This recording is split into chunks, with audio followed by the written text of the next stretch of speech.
Picture it. Three sisters, witches, destiny, magic, and everything in between. Hello everybody. Today I'm reviewing the first episode of Charmed. Welcome to the Rewatch Party. Roll the clip. Also, by the way, there will be spoilers. Something Wicca this way comes. The first episode of Charmed was aired on October 7th, 1998 on the WB network. It was directed by John T. Kretschmer and written by Constance M. Birch. It has an IMDb rating of 8.1 out of 10. Our main characters for today will be Prue, Piper, Phoebe, Serena, Andy, Daryl, Jeremy, Chef Moore, and Roger. Oh, and of course, a demon for the day. So, the episode opens up on a dark and rainy night. We see a woman in her home. Her name is Serena. She's getting ready for a ritual. She's feeding her cat. She goes, sits in front of a table. There's a bunch of candles and other things on the table. And she starts lighting up those candles with her magic, which is really, really cool. Now, on the outside of her house, we see somebody staring at her. And that person walks in. Mind you, Serena, she's not paying attention, even though her cat is going crazy right behind her. And I'm like, Serena, what are we doing? The cat is losing her mind, and you just continue to chant and do some hand motions? Like, come on. Even though her cat is going crazy, Serena gets startled, but it seems like she knows who the person is, and turns around and starts talking to him, and she's like, what are you doing here? And that person stabs her. And I'm like, now hold on a minute. We're 5 minutes into this episode, and already somebody is getting stabbed and sliced and diced? Like, what is happening? And that's where the first scene ends. So we have a very, very strong beginning of this with murder. After the massacre in Serena's home, we cut into our next scene, which is we see somebody running upstairs, holding an umbrella, still in the rain, entering a home. And we see that that character is Piper Halliwell. She walks into her home, and we see another woman, her name is Prue, her older sister, trying to fix a chandelier in the living room without much of a success. Piper tells Prue about her job interview that she has the next day, and she asks whether her boyfriend Jeremy called. Prue points to a bottle of wine that Jeremy sent her, and I'm like, okay, Jeremy sending a bottle of wine. And Piper says that she will use it for her interview that she has tomorrow. While they're talking, Prue points out that she found her mom's spirit board, or Ouija board, in the basement. And that's red flag number one. Because one thing that nobody should ever do is play with Ouija boards. Because you don't know who you're inviting. You don't know who you're calling. Why are we messing with stuff like that? Piper turns the Ouija board over, and there's an engraving in the back that says something along the lines of, the power of three will set them free. And Piper makes a comment on how they never really figure out what that meant. But, they kind of like shrug it off, and, we cut to the next scene. We are back at Serena's apartment, and we see two detectives, Andy and Daryl. And as they're investigating Serena's murder. So Andy's a little late to get to the scene, and Daryl is kind of like asking him, where you been, bruh? Where the hell have you been, Loca? And Andy tells him that he's been at different occult shops around the town because he believes that whoever the killer is, they have been killing witches, not just women. And I'm like, what would make you think that? Kind of like that amuses Daryl, like he kind of laughs. There's this whole conversation that Andy is like, look around, Daryl, like there is candles and different stuff on their tables, and like it's not the first time we've seen this. In the meantime, a reporter goes up to them, trying to interview them about the murder, and both of them are shrugging him off and don't really answer. Back at the house, back at the manor, as they call it, Prue's still struggling to get the chandelier fixed, and I'm like, babes, just like forget the chandelier. Take it off. Just yank it off the wall, or the ceiling, rather. Don't keep trying to fix it. But then Piper reminds her of an idea they had to get a roommate so they can help around the house and pay for some extra expenses and charge them a rent. And also Piper reminds Prue that their sister Phoebe, it is very good with tools. And I'm like, okay, third character unlocked. All right. Prue when she hears about Phoebe, she pushes back or like coldly, very coldly replies that Phoebe is in New York. And Piper admits that she has talked to Phoebe and she's actually on the way back to San Francisco, and more specifically, back to move in with them into the house. Prue is furious, despite Piper trying to explain about Phoebe. Piper doesn't make it any better because she tells Prue that she's jobless and she has nowhere to go, and Prue's making a comment to Piper saying, "And this is news?" And I was like, "Damn, you really do hate your sister. That's crazy." As an only child, I can relate. I don't know how that feels, but like, damn. And what aggravated Prue even more is while her and Piper were talking, Phoebe walks in the door. And she's like, "Oh, I found the hiding key." And I'm like, "Yeah, baby, this is from the 90s because ain't nobody in 2026 would hide a key underneath the doormat in front of the doors." Anyways, Phoebe comes in. They're kind of like, Piper goes to greet her and Prue's like, "I'm speechless." And I'm like, "Of course you are." While she's walking in, the cab honks and Phoebe's like, "Oh, that's my cab. I have to go pay for it." And Piper runs and says like, "Oh, I got it." She goes to pay, but she grabs Prue's purse. And Prue makes a comment, "Hey, that's my purse." "That's my purse." And Phoebe tells Prue, "Oh, I'll pay for it." Prue asks Phoebe, "That's all you brought?" And Phoebe's like, "That's all I own. That and a bike. Remember the bike for later." Now, while Piper's gone, the sisters trying to make small talk. And Prue flat out tells Phoebe, "We're not selling Graham's house." Tells her, "I'm not here to sell the house. I'm moving back in." Prue goes in this whole tangent that, when Graham's died, me and Piper decided to leave our condos to come and move in because this house has been in our family for generations. And Phoebe's like, "Yeah, no need to the history lesson. I grew up here too." And then the conversation escalates to Phoebe telling Prue, "I know you're mad because you think I slept with your ex-fiance, but that's what he wanted you to believe." And Prue is just like stunned. The woman's too stunned to speak. At the same time, Piper comes back in and it's like, "What if I make a fabulous dinner for us?" And both of them are like, nah, thanks. Piper nevertheless makes a meal and takes it to Phoebe's room, and they're having a conversation and Phoebe has the TV on and she's like, "Oh, somebody got killed," or she used some kind of phrase that I guess they used in New York. I don't know, I'm not from New York. Piper's like, "Geez, like you're not in New York, you're back in San Francisco." Anyways, they're talking and Piper sees the reporter on TV and she's like, "Oh, that's my boyfriend Jeremy." And I'm like, "Oh, so that's Jeremy with a bottle of wine. Interesting." So while they're talking, they're kind of like discussing how Prue has always been like a mother because she had to sacrifice her childhood.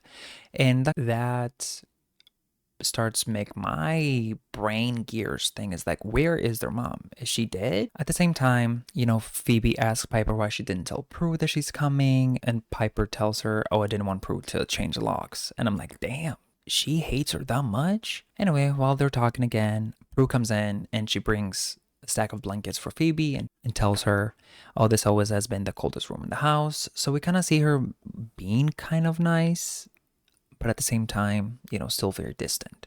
Back at Serena's place, Andy and Daryl discover a tattoo on Serena's shoulder blade, no, not shoulder blade, chest-ish, her chesticle. And the tattoo is a triquetra, which is like a symbol of unity and bond and union.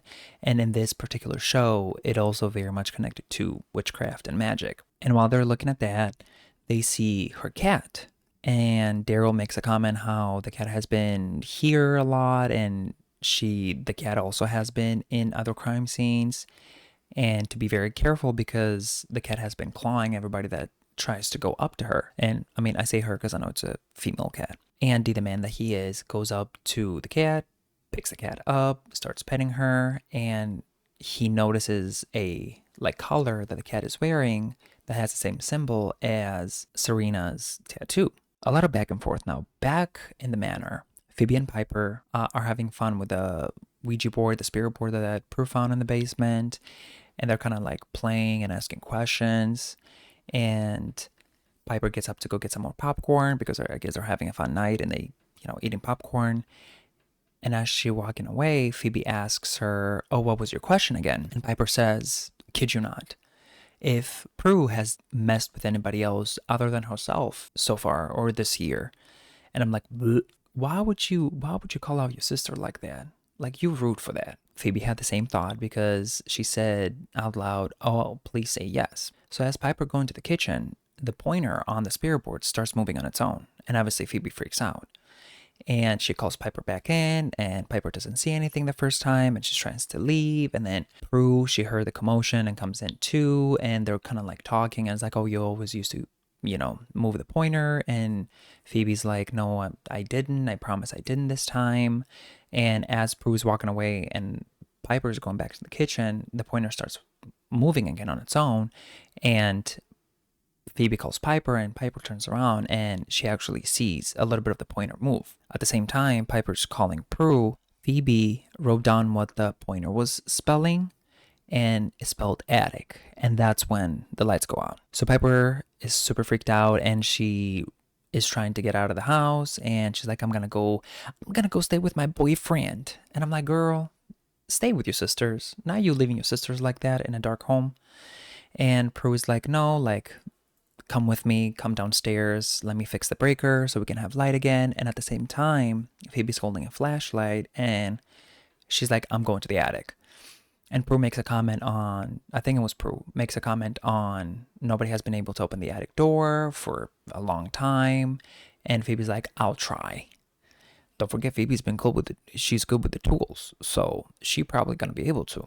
So they part ways. Phoebe goes upstairs, tries to open the door, but seems like it's stuck. And she turns around to go back downstairs, and the door open on its own. And I'm like, what do we have here? Once again, they're staying in that home way longer than I would. Baby, the first time the lights go off or something moves, I'm gone. I'm out. I'm moving to a different state. I'm gonna burn the house down. Not doing all that. Then people are staying in that home way past they're supposed to.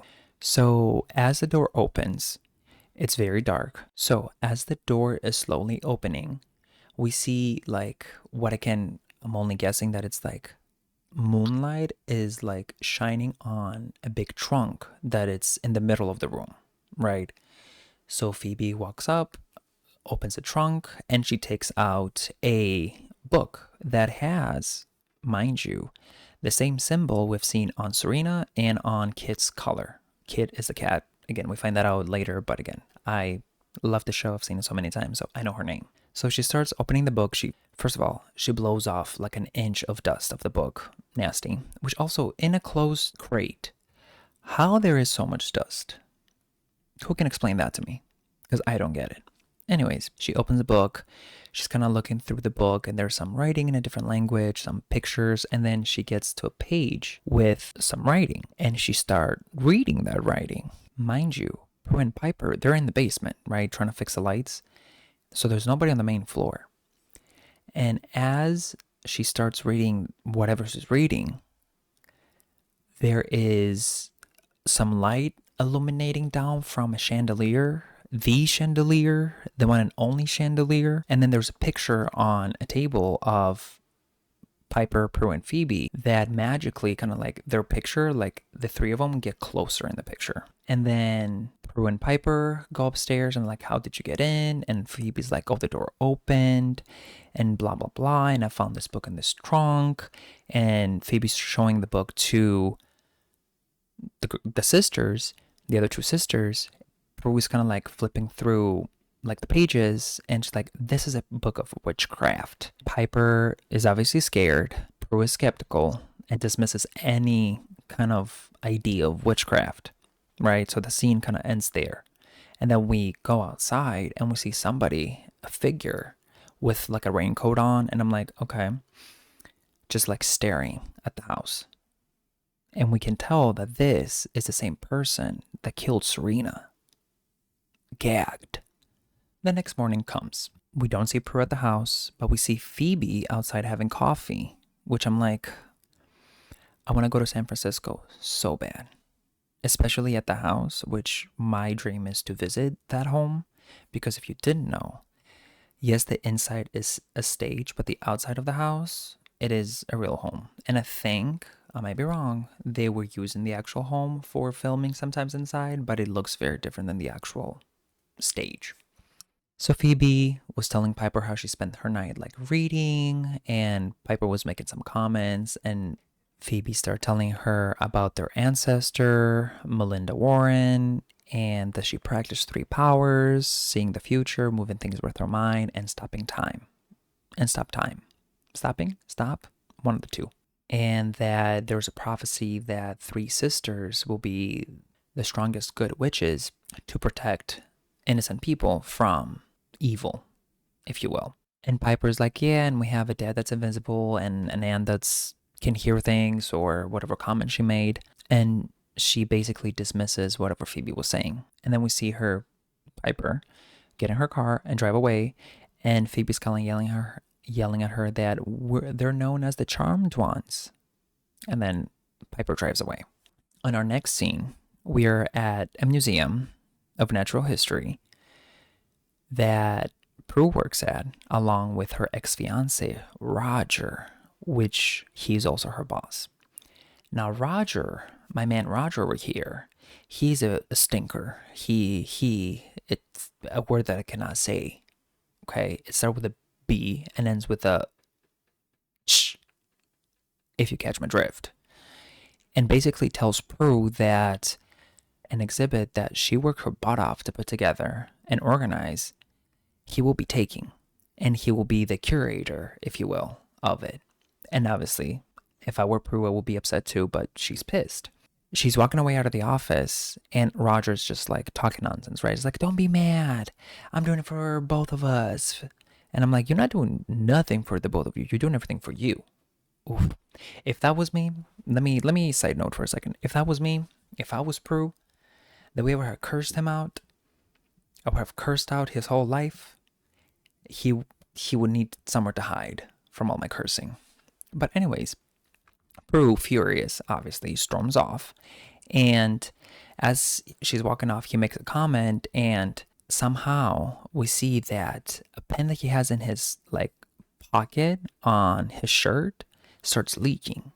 And then he takes it out and he opens the cap and just ink squirts all over his face. Crazy. And we're like, how did that happen? Who did that? Who did it? Following that event, we are at a restaurant called Quake, and Piper is interviewing for a position as a chef. We see her walking around, cooking, tasting some sauce, doing this, that, and the third. And as she's getting ready to use the wine that Jeremy bought her, we see a gentleman, Chef Moore, walking in, clapping, and is like, your time is up. And Piper's trying to explain that she wasn't fully done and she just needs to add the wine. And Chef Moore, he's being kind of rude. He tells her, oh, like this mead without the wine, or I think he calls it port. I don't know about wine. Don't ask me. Ask me about shots. Don't ask me about wine. Chef Moore tells her this mead without the port is nothing, or the sauce without the port, it's nothing. It's like marinara sauce. And I'm like, okay, marinara sauce, what's wrong with that? You don't like a little marinara sauce on your spaghetti? So he's getting ready to take a bite of whatever she's cooking. I still don't know what she's cooking. She kind of like motion her hands, and he freezes, literally. He's not moving, he's not talking, he's not breathing. And Piper is kind of freaked out, and she's like calling out his name. He's like, hey, Chef Moore, like, what's going on? Hello, sir, what's happening? But then she kind of like snaps out of it and grabs in a turkey baster some of the wine and puts it on the bite that he has picked out to eat. And I'm like, okay, I see where this is going. And then Chef Moore freezes, takes a bite, and he's like, this is delicious. Finger licking good. So as we understand, she nailed it.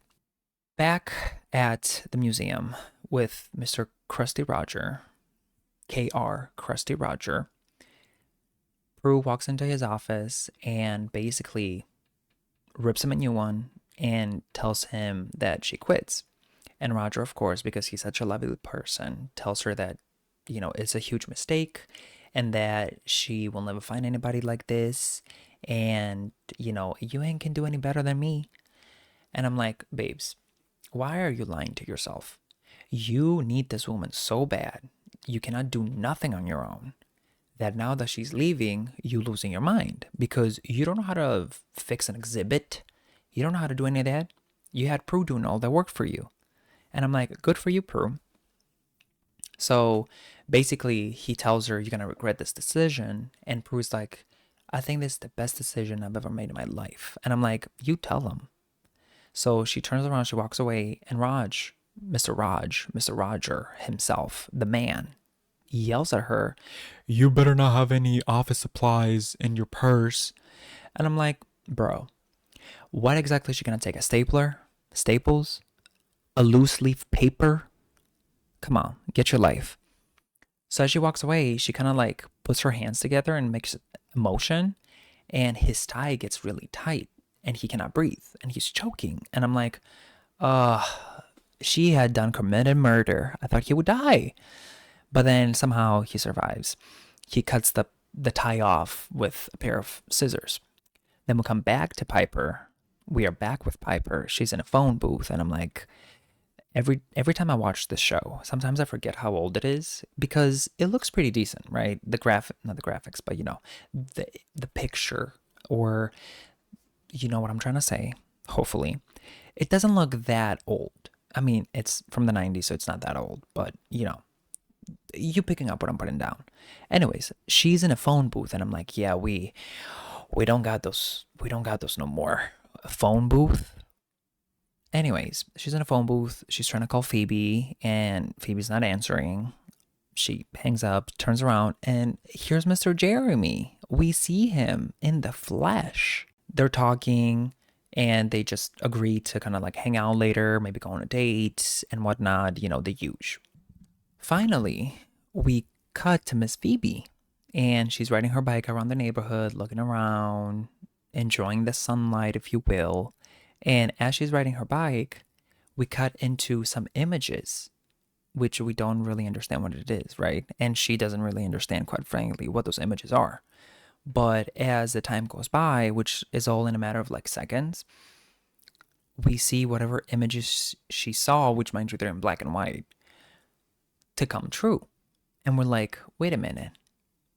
So we have Prue moving a tie. We have Piper freezing Chef Moore. So what's left? Let me hear it. Right? Seeing the future. So we realize that Phoebe is seeing the future, and she's seeing two kids, I think skateboarding, potentially, I do not fully remember, getting hit by a car. Again, at first she doesn't really believe it, but then as she's riding her bike, feeling herself, she starts seeing the two boys, and then she starts seeing the car. And then she speeds up, she bikes a little faster. She puts some elbow grease into the biking. She gets in front of the car, so the boys are safe. Otherwise, they would have been hit by the car. So after all that happened, we see Prue in the hospital. She's trying to go get her sister because she got into an accident and she was transferred in the hospital. And she's talking to the nurse, and it's like, hey, like, I'm here for my sister Phoebe Halliwell. And right next to her, we see a gentleman that turns around and is Mr. Andy Trudeau, the detective himself. So they're catching up. Andy offers her a cup of coffee, hospital coffee from the machine. Prue says yes, so they go to grab a coffee. And again, they're catching up, they're talking, and we find out that not only they were school friends, they also used to date. Crazy. Phoebe comes out, and they leave. They go to a coffee shop or a restaurant for coffee. I don't know. And Phoebe basically is telling her about everything she found in the book and about the magic and the witchcraft and the powers. And obviously Prue, because it's Prue, doesn't really believe her. But Lord and behold, if you will, she, it's too much for her. And she's like, where's the cream? And a little like cup of creamer starts rolling with my homies, kind of rolling on the counter right next to her coffee cup. And then magically, the cream from the cup goes into her coffee. All that by Prue just looking at it, right? Staring at it. And then it mixes itself to the point that it bubbles up. And I'm like, okay, useful cream transferring power. All right. Never seen that ever again. That was the one and only time that Prue ever had cream transferring powers. So obviously she cannot really deny what just happened, right?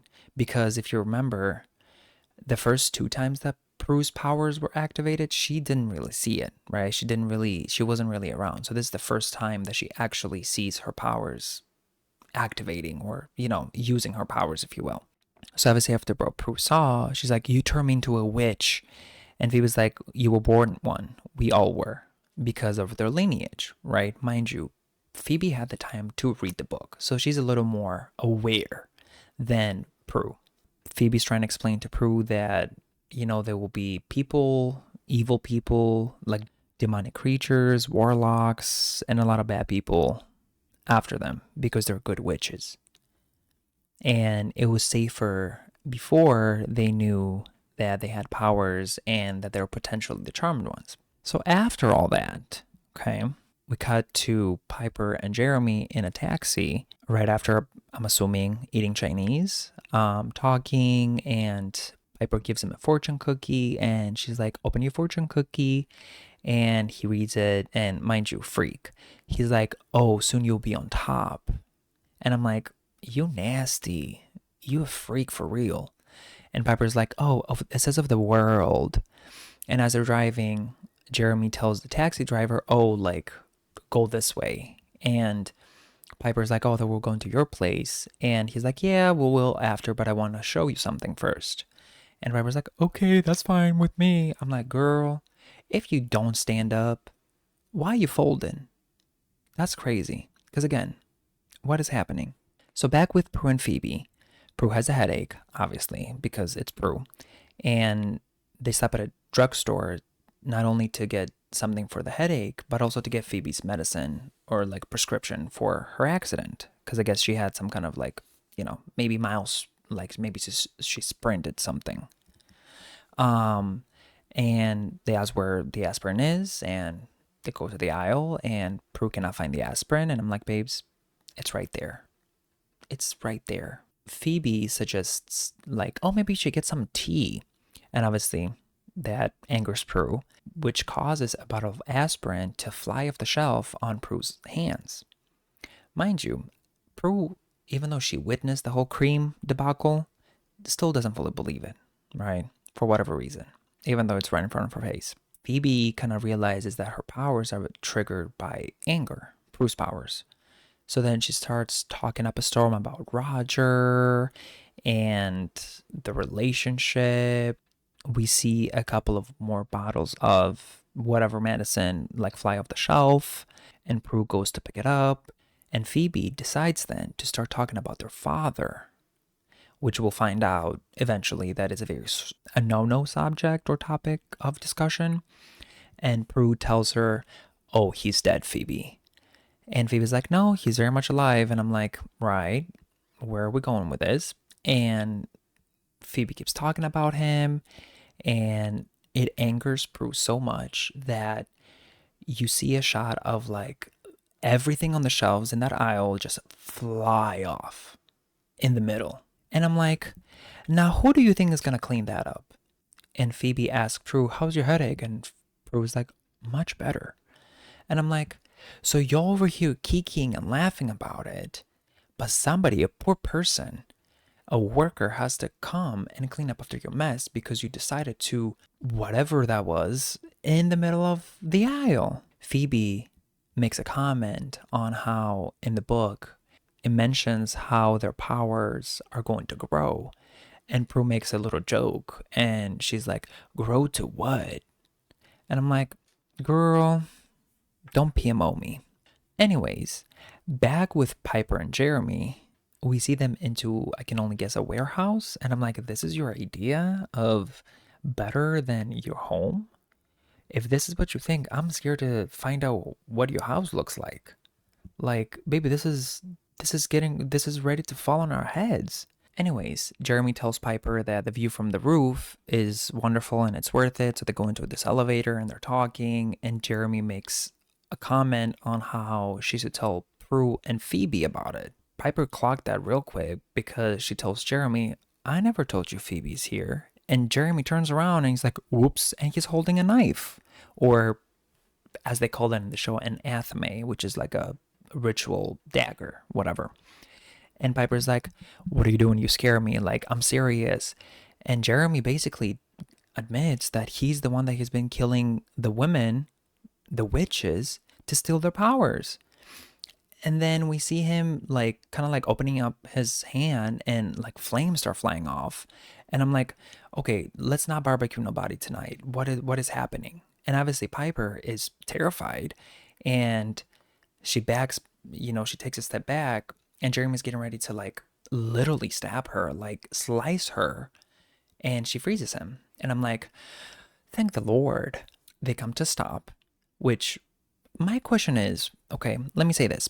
She tries to get out of the elevator. She climbs over, I don't know what that was. Was it a wall? The door? I don't know. And she's trying to crawl away, and he unfreezes, and she grabs like a big, I think it was like a 4x4 stick. I don't know. And she hits him in the face, right? And she runs away. Now, my question to y'all is, how did he unfreeze, right? And the elevator did not keep going up because we see the elevator, it still stopped, but he's unfrozen, right? And I'm like, she froze him right at the top? Did he unfreeze before the rest of the room? That's kind of unclear. Back at home now, Prue and Piper they're talking and they're kind of looking for Piper. I believe they were looking for Piper. And there's a voicemail on their answering machine from Roger, basically begging Prue to call him. And I'm like, yeah, you should. And they find Serena's cat. And I think Prue's making a comment on, unless Piper turned to a cat, then she's not here. And at the same time, Piper runs in, mind you, and she looks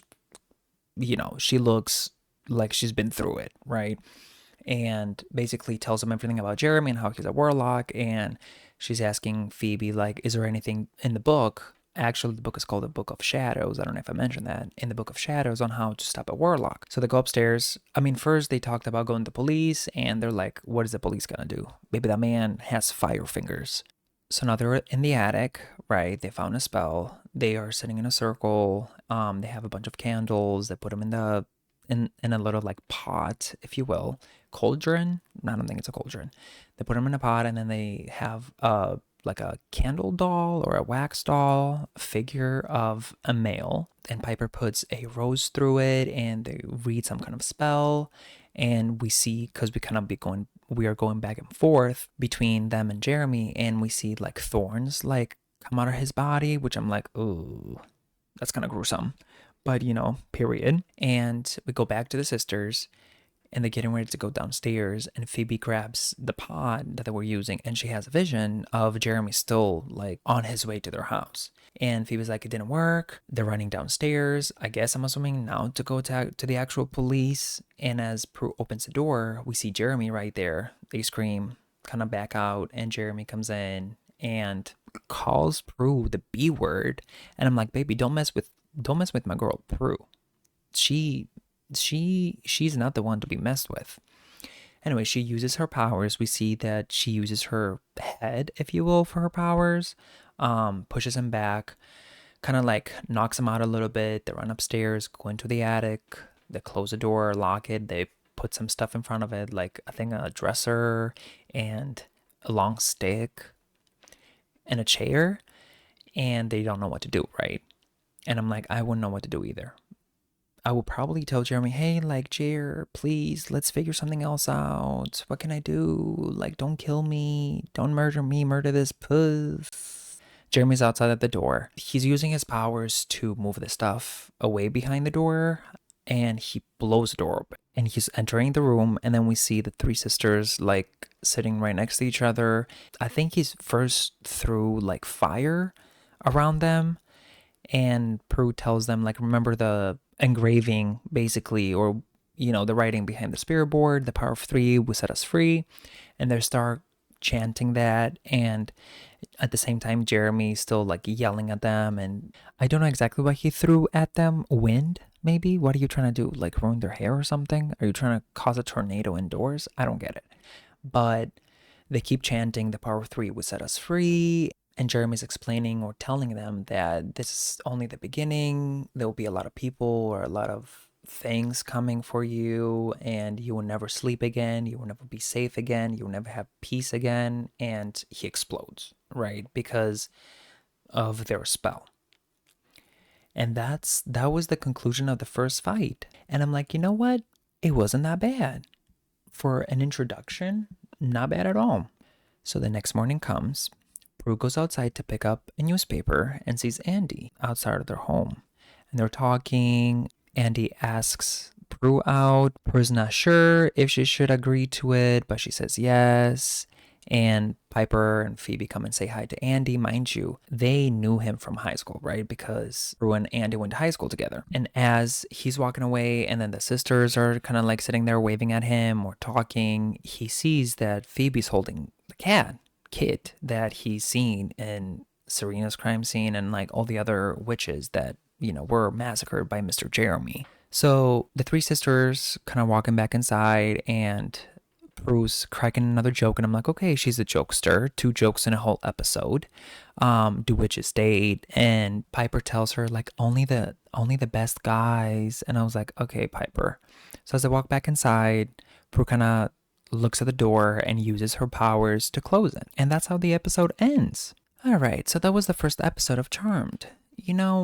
Overall, I have to say that for being from the 90s and being a very experimental like pilot, because throughout my research I found out that it was, first of all, the original pilot had a different actress for Phoebe, and being something very different for the time, because yes, back then we had Buffy, but like having witches and sisters was very out of the ordinary, and it took a lot of convincing and a lot of hard work from the actresses to make the show the cult classic, if you will, that it is now. So for what it was and what it is, I think it is a very good, pilot and opener to the show. So if I had to rate it, I would definitely rate it like an 8 out of 10. I would have to agree with IMDb, but obviously there are plot holes, right? Which the more, episodes you watch, the more obvious they will become, that we don't necessarily have to explain now. I mean, I talked about a couple of them, but not necessarily plot holes, but like questions on why did that happen or how did that happen. Overall, I think for an opener, it was pretty decent. There were some really good moments. I really appreciate the idea of, the show, and, I am a sucker for supernatural media in general. And the idea of 3 sisters, I find out that they were witches and the powers. I mean, growing up watching that show, I always wish I could have Piper's powers to freeze time. And if we break down the characters, we see the reasoning behind the powers, right? So Prue, she's the oldest. She's already carrying a lot of responsibility, very much like a parent figure. So like she has the protector leader status, right? So she has the more like offensive power, telekinesis, which basically, is very like out there. She can hurt people, if you will, to protect her family.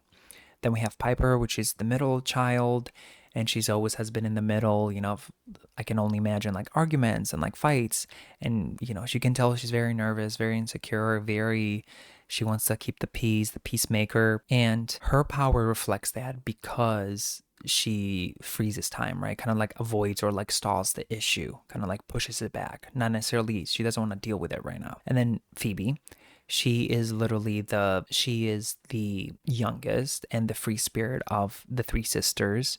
Very intuitive. That's why she has, her visions, the premonitions, being able to see the future.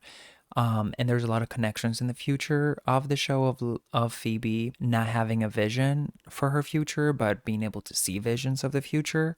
So it's a nice connection to her being the youngest and kind of like living day at a time, and not necessarily having a vision for the future of like what's going to happen next, just living day by day. which is really, really interesting to me. And generally, the dynamic between the sisters. I love the three actresses, Shannon, rest in peace, Holly, and Alyssa. They have a lot of chemistry in the show, which, you can tell.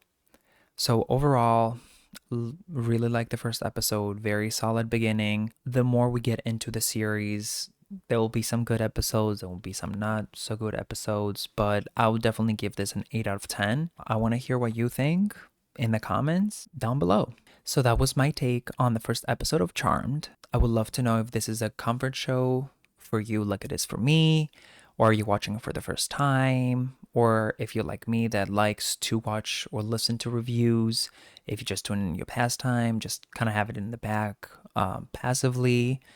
Please drop your thoughts in the comments. And if you want more movie and TV show reviews, please subscribe to the Rewatch Party. Thank you so much for watching, and I'll see you all next time. Bye bye, everyone.